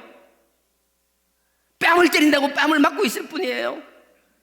채찍을 때린다고 채찍을 맞고 계실 뿐이에요. 발로 찬다고 발에 차일 뿐이에요. 남이 욕한다라고, 우리 그렇잖아요. 진짜 우리 욕 같았으면 못 참잖아요. 근데 그냥 그거로 끝나는 분이 아니에요. 욕을 받으시되 대신 욕하지 아니하시고, 고난을 받으시되 위협하지 아니하시며, 오직 공의로 심판하시는 자에게 부탁하시니. 이게 도저히 나는 감당할 수 없는 경지예요. 저는 상상할 수 없는 경지예요. 죽을 때까지 될지 안 될지 저는 장담 못하는 경지예요. 그럼에도 불구하고 분명한 것은 내가 할 수 있고 없고의 문제가 아니라 주님께서 이렇게 본을 보이시고 우리가 주님의 길을 따르기로 작정한 자들이라면 이렇게 살지 못할지언정 이렇게 살아야겠다는 마음 한켠에 그 자세는 있어야 된다는 거예요. 그래서 나는, 저도 그렇고 여러분들 그렇고, 하나님을 향한 우리의 태도, 이 자세가 반듯했으면 좋겠어요. 우리의 삶은 정말 시궁창 같을지라도 주님을 닮은 삶이 아니라 주님과 전혀 반대의 삶을 살고 있을지라도 그럼에도 불구하고 그 나의 육신의 그 정욕을 이기지 못하고 쓰러지는, 나의 소욕을 이기지 못하는 내 자신을 바라보며 애통하며 그리스도의 십자가를 바라보며 그 보혈을 의지하는 그 마음, 그럼에도 불구하고 내가 이렇게 살아야겠다라는 그 마음의 다짐이 있다라면 하나님께서는 객관적으로 보이는 그것으로만 판단하는 것이 아니라 그 가운데 있는 중심을 아시리라 확신합니다. 무엇으로 그래요? 세리가 그랬잖아요. 삭개오도 마찬가지였잖아요. 세리의 기도들이 그렇잖아요. 객관적으로 뭘 내놓겠어요? 누가 봐도 다 죄인들이었잖아요. 나라 팔아먹는 역적들이었잖아요. 그럼에도 불구하고 남들이 뭐라 하든, 남들이 무슨 손가락질하든, 남들이 어떻게 판단을 하든, 그럼에도 하나님을 두려워하는 그들은 아버지 앞에 와서 죄인임을 고백하며 눈물로 아버지 앞에 기도할 때 아버지께서 그들을 어여삐 보셨잖아요. 우리는 온전하게 살 수 있는 사람 아무도 없습니다. 하나님을 향한 우리의 태도, 그 자세, 이것만큼은 하나님 앞에 올곧을 수 있기를 주님의 이름으로 부탁드립니다. 정말 그랬으면 좋겠어요. 정말요. 하나님께서는요, 이 세리를 통하여, 그 다음에 23절이겠죠. 그 다음에 공의로 심판하는 자에게 부탁하셨다 그랬잖아요. 그 다음에 보십시오. 그리고 나서 24절이에요. 친히. 이게 하나님께서 우리를 구속하기 위한 그 하나님의 뜻에 그대로 순종하기 위하여. 사람이 그래요. 능력이 없는 사람이 참는 건 참는 게 아니잖아요. 다 하실 수 있으면서도 끝까지 참는 것. 누구를 위하여? 당신 스스로가 아니라 나를 위하여. 그래서 결단하고 순종하는 게 24절이에요. 친히 나무에 달려 그 몸으로 우리 죄를 담당하셨으니. 주님께서 우리에게 뭐 안수기도 하듯이 뭐 그냥 이렇게 해서 우리 죄 씻어, 그런 개념이 아니에요. 우리의 죄를 오롯이 다 받아들이신 거예요. 우리의 온갖 더러움을 다 받아들이신 거예요. 우리의 모든 죄를 받아들이는, 그냥 감사하다라는 게 아니라 우리가 전인격이라는 얘기 하잖아요. 우리가 전인격적으로 주님의 그 사랑을 알고 하나님의 그 원대한 계획을 어느 순간 내가 깨닫기 시작한다라면 여러분, 주님 앞에 살이 떨릴 수밖에 없어요. 진짜요. 말씀을 한번 보세요. 그냥 흰 건 종이고 검은 건 글씨고, 아니요, 그 정도로 끝나는 게 아니에요. 정말 하나님의 말씀은 살아 역사하시며, 저처럼 우둔한 자, 나이가 60이 다 돼가는 이 목사가 아직도 하나님께서 말씀하는 그 별것도 아닌 그 사소한 것조차 이해하지 못하고 깨닫지 못하고 그런 부족한 자임을 아버지께서 끊임없이 깨닫게 하시고 다 낮추고 겸손하게 하시고, 저뿐만 아니라 우리 모두가 그렇게 되어야 될 줄 믿습니다. 그런 자세를 견지한다면 주님의 십자가가 결코 가벼워 보일 수가 없어요. 그래서 친히 나무에 달려 그 몸으로 우리 죄를 담당하셨으니, 24절입니다. 이는 우리로 죄에 대하여 죽고 의에 대하여 살게 하려 하심이라. 저가 채찍에 맞음으로 너희는 나음을 얻었나니, 너희가 전에는 양과 같이 길을 잃었더니 이제는 너희 영혼의 목자와 감독 되신 이에게 돌아왔느니라. 우리가 잘나서 돌아온 것 아닙니다. 그러니 이 자리에 있다라는 이 사실만. 여러분들은 습관적으로서 끌려온 사람들이 있잖아요. 뭐라고 위로의 말씀을 드려야 될지 모르는 분들도 있잖아요. 뭐 끌려와서 특히 우리 뭐 어린애들 막 와가지고 안 오면 용돈 안 준다 해서고, 안 오면 밥 안 준다 해서고, 온갖 공갈 협박에 진드기여가지고 어느 순간 끌려오는 것이 아니라 하나님의 이 감동이 막 쓰나미처럼 밀려 들어온다라면, 나의 존재 가치를 새롭게 깨닫는 시간이 온다라면 하나님이 귀하게 쓰실 줄 확신합니다. 이걸 전하는 자가 우리예요. 복음의 전거자들입니다. 자부심을 가지기를 주님의 이름으로 축원하고 축복드립니다. 아멘. 다시 돌아가겠습니다. 요한복음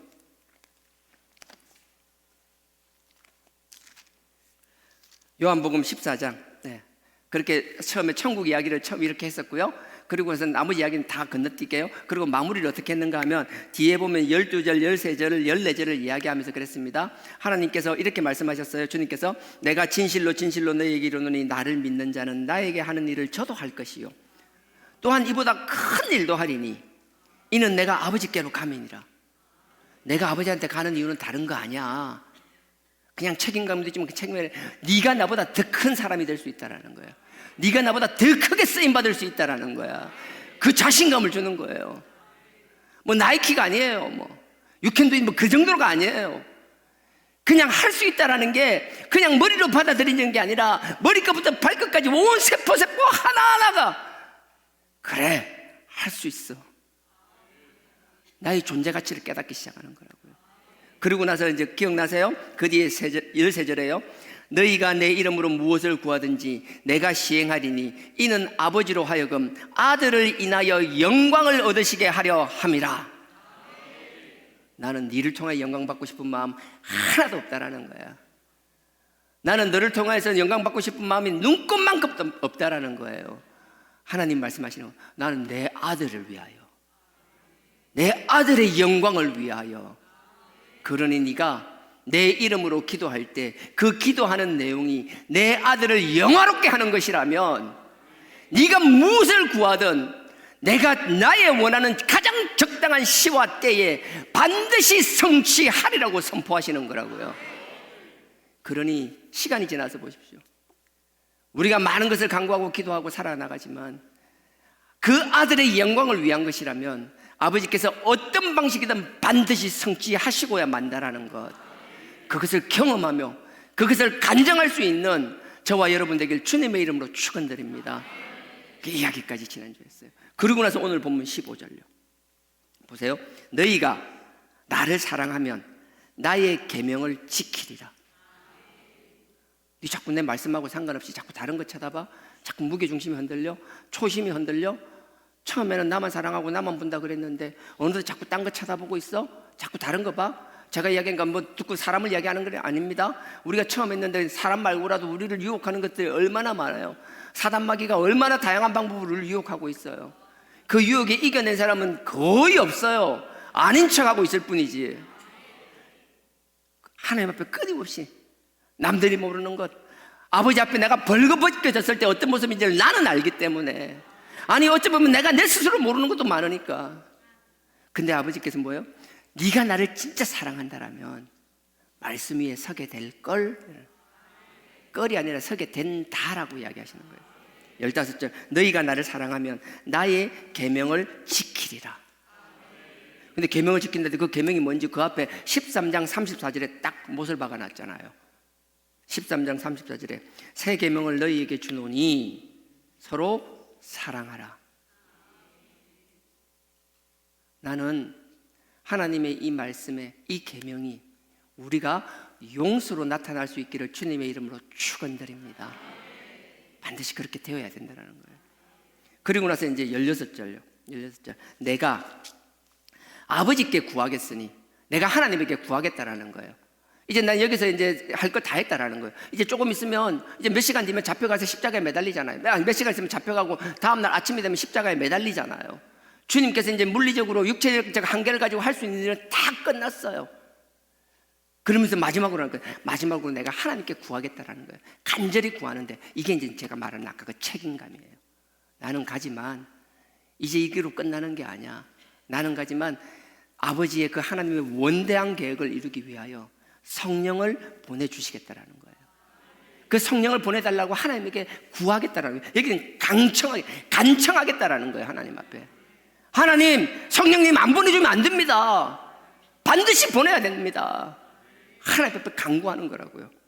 내가 여기 보면 주께 구하겠으니, 그가 하나님을 말하는 거겠죠. 하나님이 또 다른 보혜사, 나 말고 다른 보혜사, 나 말고 다른 보혜사를 너희에게 주사 영원토록 너희와 함께 있게 하시리라. 이 책임감.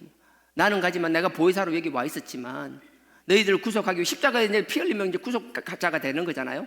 근데 그 구속자가 이전에 내가 너네들을 보호해주고 너네들을 변호해주고 함께해주는 그 약함을 채워주는 보혜사였는데, 이제 내가 그 직무가 끝나고 나니까 너네들 버려지는 건 이제 그냥 내 옆에 있던 12제자 70문도 뭐 여러 가지 주변에 많은 사람들, 그것뿐만 아니라 하나님께서 계획하신 이 열방의 모든 인간들이 다 보이기 시작하는 거예요. 하나님께 간청을 해요. 하나님, 나는 이제 보혜사 사역 감당하고 이제 올라갑니다. 이제 아버지 보좌 우편에 앉으러 갑니다. 그러니까 아버지께서 저와 같은 보혜사를 다시 보내달라는 거예요. 하지만 육신을 입은 보혜사가 아니라, 그 보혜사를 볼 때 육신이 아니라 영원한 저 천국과 같이 시간과 공간과 물리적인 한계에 구속받지 않는 성령을 보내달라고 말씀하시는 거예요. 그래서 그 성령이 오신 거예요. 메가스터디의 그 회장님이 예전에 뭐 인터뷰한 걸 내가 잠깐 봤는데 참 그게 갑자기 생각이 나더라고요. 메가스터디 할 때 그 서울에 이제 그 뭐죠? 강남인지 하긴 몰라요. 대치동인지 거기서만 정말 소수의 선택받은 애들만 전국에서 1타 강사라고 하는 각 분야에서 최고의 강사들 수업을 직접 들을 수 있는 장소가 있었잖아요. 거기 가서 수강을 해야만 들을 수가 있었어요. 아무리 돈이 많아도 물리적으로 거리가 멀다든지 그 수업을 들을 수가 없었어요. 그러니까 뭐예요? 1타 강사한테 배울 수 있는 사람들은 계속 끊임없이 배우고, 배우지 못하는 사람은 계속 배우지 못하고, 그 격차가 계속 벌어지는 걸 보면서 마음이 아파서, 그래서 그러니까 이거 뭐죠? 온라인으로 하는 걸 했다 하더라고요. 많은 사람들 최소한의 금액만 내고 나면은 현장에 오지 않더라도 그 각자의 분야에서 최고의 1타 강사의 강의를 들을 수 있게 해주겠다라는 것. 학원 광고하는 게 아니라 이 심정이 주님의 심정이 그런 심정인 것 같더라고요.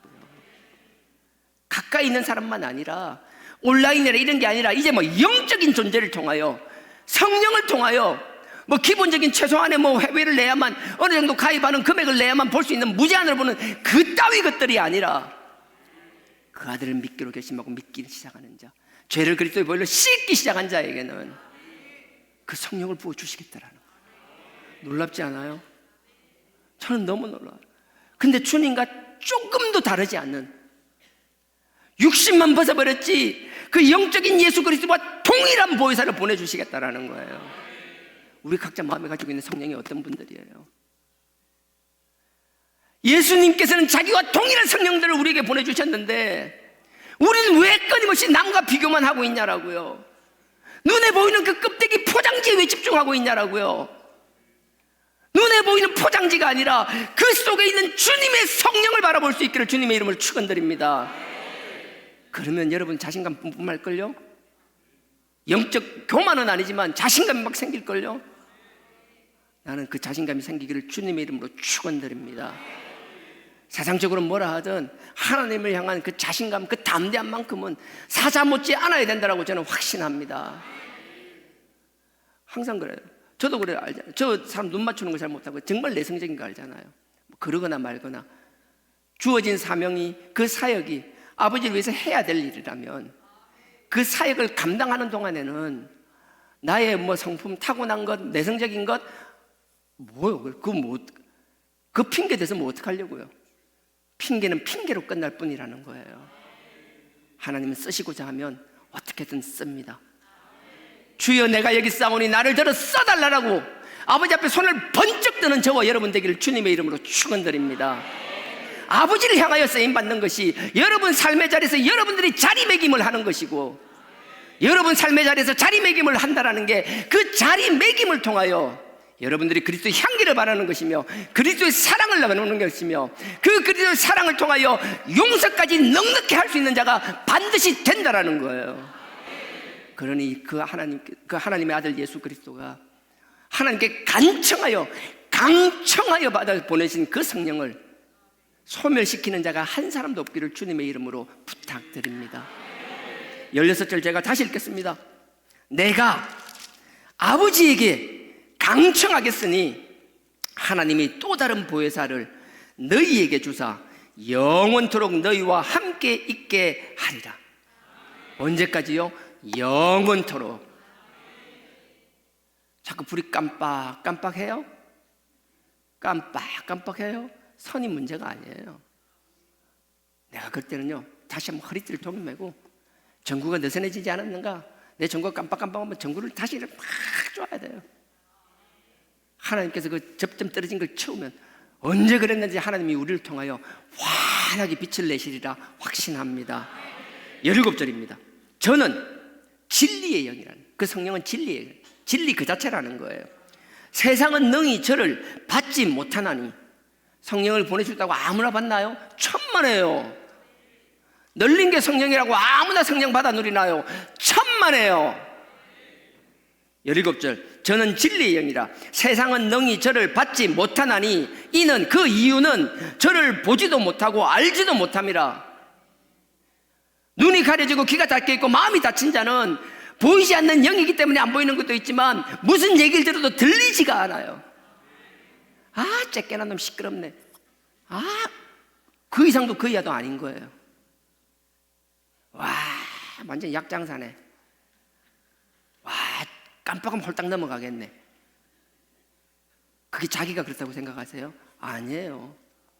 어떤 형태를 통해서, 어떤 과정을 통해서 여러분들이 하나님 앞에 와 있다라는 건, 오는 과정도 여러분들이 치열한 영적 전쟁을 통하여 온 거예요. 이 전쟁에서 완전히 이기고 하나님의 승리의 깃발을 꽂기 위해서는 이 자리에서 하나님이 열어주시는 그 마음을 열어주시는 걸 통하여 아버지께서 주시는 그 말씀을 폭포수같이 받아들일 수 있어야 되는 거예요.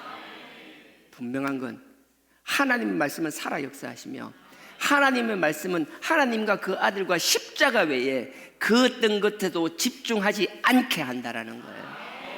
우리가 누구를 사랑하고 챙겨야 되는 건 우리가 각자 주어진 직분이에요. 가정에서든 직장에서든 무엇이든 그 여러분 하나님이 주신 직분이에요. 내가 임의로 한 거야. 하나님이 주신 직분이니까 최선을 다해서 해야 되는 거예요. 최선을 다해서 나의 직분을 다하는 것과 우리의 중심이 하나님과 아들과 십자가를 바라보는 건 다른 것이라고요. 우선순위를 말하는 거예요. 우리가 명확하게 바라봐야 될 것, 우리의 소속이 어디인지, 무엇을 우선적으로 해야 되는지를 잊지 않는 저와 여러분 되길 주님의 이름으로 부탁드립니다. 그래서 이는 저를 보지도 못하고, 17절입니다. 알지도 못함이라. 그러나 너희는, 저도 그렇고 여러분들, 이 자리에 있는 우리 모두가 이 예수님이 말씀하시는 너희가 되기를 주님의 이름으로 축원드립니다. 사람들 많다고, 그 많아도 모르는 사람이 태반이라는 거예요. 그러나 너희는 저를 아나니 저는 너희와 함께 거하심이요. 우리가 안다라는 거 맞는, 그 보내주신 것, 그 과정을 뭐 여러분들 잘하시, 그까지 시간하면 주여 벌써 20분이에요.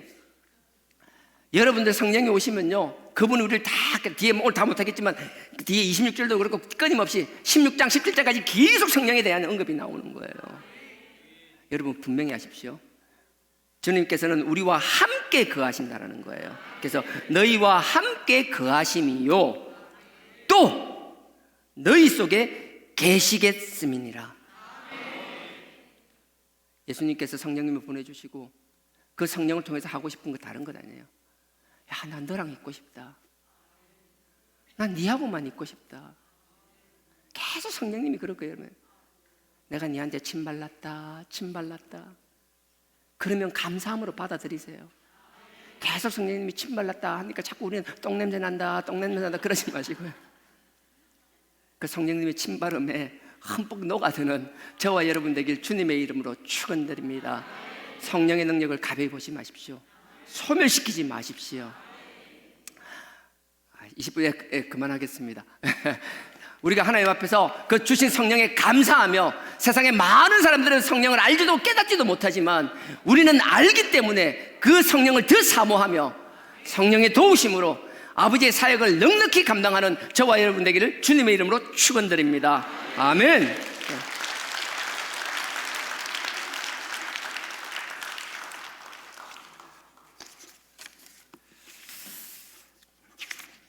허무한 시절 지날 때, 깊은 한숨 내쉴 때 그런 우리의 모습 풍경 보시며 탄식하시는 분 있네. 우리가 정말 허무하고 정말 바보스럽게 살아갈 때 끊임없이 탄식하는 분이 계신다는 거예요. 그러면서도 고아와 같이 너희를 버려두지 않으리. 내가 너희와 영원히 함께 하리라. 성령이 오셨네. 성령이 오셨네. 내 주에 보내신 성령이 오셨네.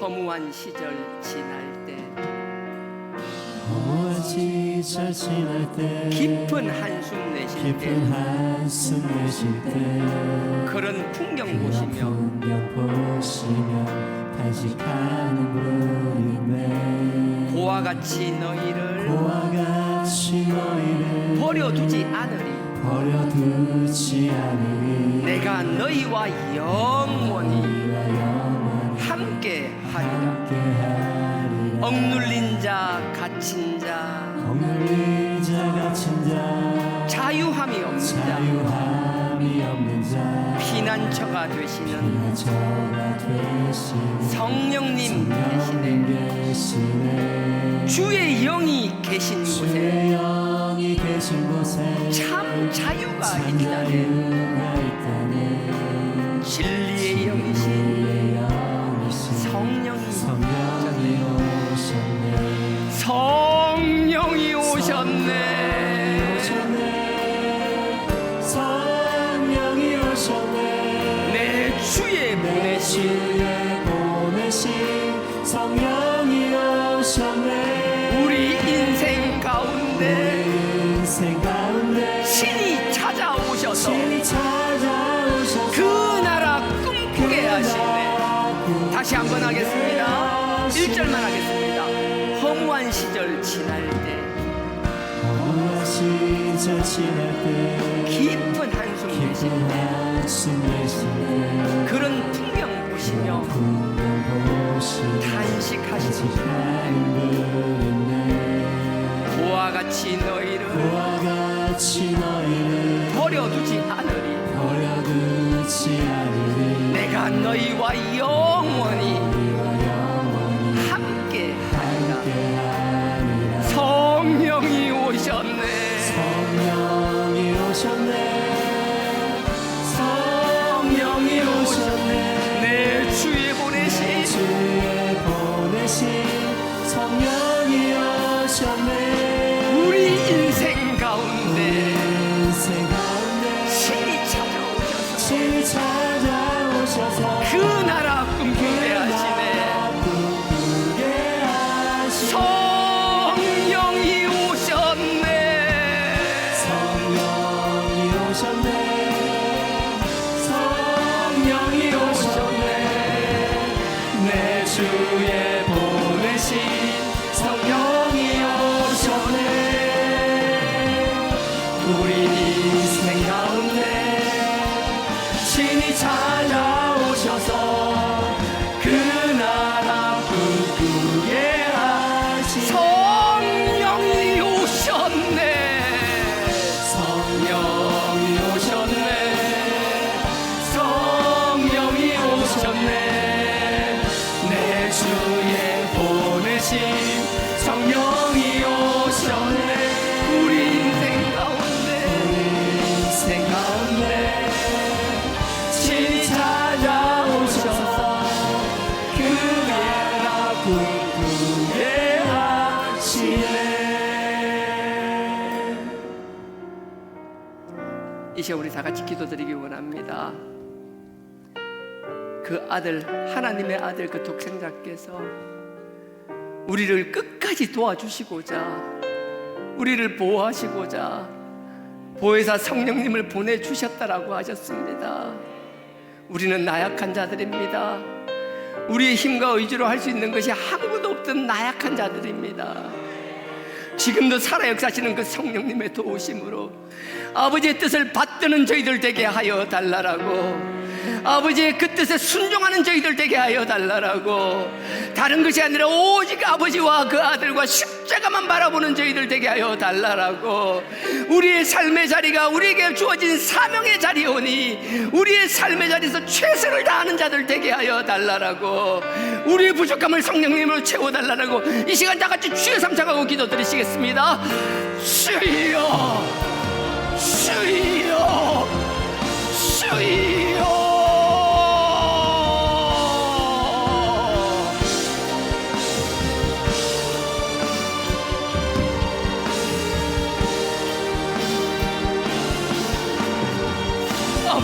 아버지 하나님이여 아버지를 위해 주恩지어서 하늘과 땅에 들어가서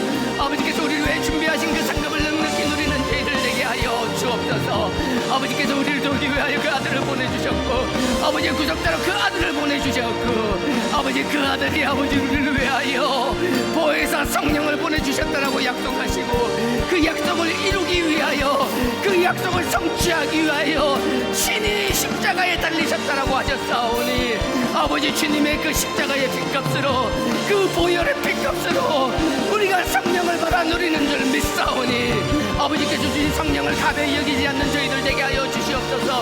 아버지 당신의 성령의 살아 역사심을 선포하는 저희들 될 뿐 아니라 성령과 함께 동행하며 살아나가는 저희들 되게 하여 주시옵소서. 성령의 도움으로 승리하는 저희들 되게 하여 주옵소서. 세상에 굴복하는 자들을 되지 않게 하여 주시옵소서. 아버지 우리의 삶의 자리에서 대충대충 사는 것이 아니라 아버지께서 주신 그 사명임을 깨닫고 아버지 최선을 다해 살아나가는 저희들 되게 하여 주옵소서. 우리의 삶의 자리에서 우리의 자리매김으로 말미암아 그리스도의 향기를 바라는 저희들 되게 하여 주옵소서. 그리스도의 사랑을 전하는 자들 되게 하여 주옵소서. 아버지의 사랑을 전하기 위하여, 아버지의 그 계명을 지키기 위하여 용서하는 저희들 되게 하여 주시옵소서. 용서를 넘어서서 줄 수 있는 능력함을 허락하여 주시옵소서. 아버지께서 우리가 줄 때 아버지 후히 주고자 할 때 아버지께서 흔들어서 넘쳐서 채워주신다고 하셨사오니, 아버지 하나님, 아버지께서 부어주시는 축복을 누리는 저희들 되게 하여 주옵소서. 아버지께서 주시는 그 복으로 아버지 우리의 삶을 간증하는 저희들 되게 하여 주시옵소서. 아버지 우리가 의미 없는 삶 살지 않게 하여 주옵소서. 아버지 지금도 살아 역사하시는 성령의 도우심을 받는 저희들 되게 하여 주옵소서. 아버지 그 그리스도의 십자가의 보혈의 귀함을 깨닫는 저희들 되게 하여 주옵소서. 아버지 우리의 눈이 열리게 하여 주옵소서. 우리의 귀가 열리게 하여 주옵소서. 우리의 마음 문이 열리게 하여 주옵소서. 아버지 하나님, 주 아버지 하나님이여, 아버지께서 축복하여 주시고 우리 주 하나 성도님 안전한 사람들 축복하여 주옵소서. 성령의 도우심으로 만져 주시옵소서. 모든 것들이 해결되게 하여 주옵소서. 아버지 주님을 기억해 주시고 기억해 주시고 아버지 주님께서 아버지께서 아버지 붙잡아 주시옵소서. 아버지께서 응답하여 주옵소서. 아버지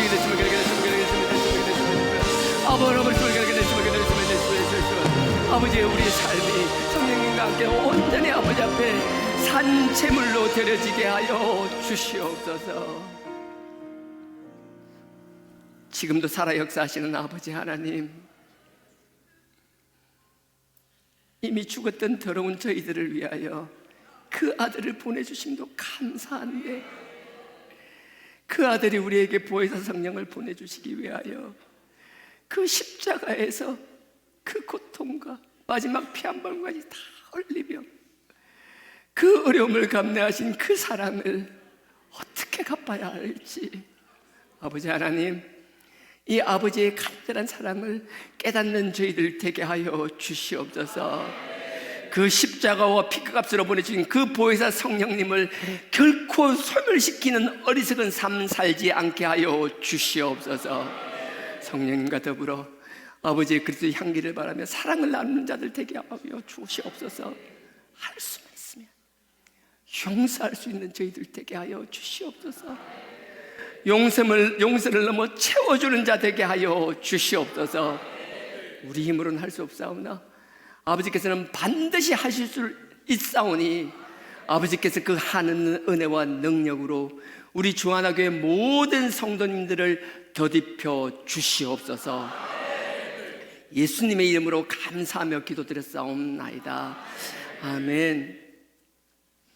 아버지 하나님, 30배, 60배, 100배로 계시를 맺게 하시는 아버지 하나님, 아버지의 영광을 위하여 쓰일 때 30배, 60배, 100배가 아니라 3000배, 6만배 이상으로 열매 맺게 하실 줄 믿사옵니다. 아버지를 향하여 아낌없이 드린 그 손길들 축복하여 주시옵소서. 이 예물을 드리기 위하여 얼마나 열심히 삶을 살았을지 그들의 노고와 아버지 그 땀을 아버지께서 치하여 주시고 위로하시고 격려하여 주시옵소서. 아버지께서 그들에게 축복의 축복으로 채워 주시옵소서. 누르고 흔들고 채워 주시옵소서. 아버지 앞에 마음은 있지만 드리지 못하는 손길, 아버지께서 그 마음을 받아 주시옵소서. 그 마음과 중심을 받으시오니 아버지 앞에 넉넉히 들을 수 있는 삶을 허락하여 주시옵소서. 그들에게 하늘의 문을 열어 주시옵소서. 축복에 축복을 더하여 주시옵소서. 넉넉히 아버지 앞에 드릴 뿐만 아니라 주위에도 넉넉히 나누는 삶 사는 귀한 하나님의 자녀로 삼아 주시옵소서. 이 돈이 쓰이는 곳마다, 이 물질이 흘러나가는 곳마다 아버지의 영광만 드러나게 하여 주시옵소서. 영적 전쟁에서 승리하는 귀한 도구로 사용되게 하여 주시옵소서. 우리의 다음 세대들을 일으켜 세우는 일에 쓰임받게 하여 주시옵소서. 예수님의 이름으로 감사하며 축복기도 드렸사옵나이다. 아멘. 하늘에 계신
시험에 들게 마시고 악에서 구원하소서.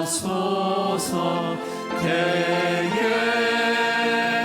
주의 나라 주의 권세 주의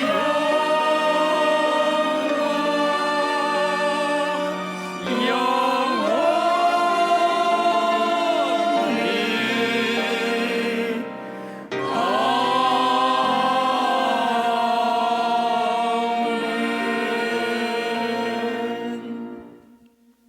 지금은 우리 주 예수 그리스도의 은혜와 하나님 아버지의 무한하신 사랑과 성령님의 감동, 감화, 교통, 깨닫게 하심이 성령을 소멸시키는 어리석은 삶이 아니라 그 주님의 핏값으로 주신 그 보혜사 성령님의 능력을 힘입어 하나님의 자녀답게 능력의 종의 삶을 살아가기를 원하는 우리 모든 성도님들의 머리 위에 지금으로부터 영원토록 함께 하시기를 축원하옵나이다.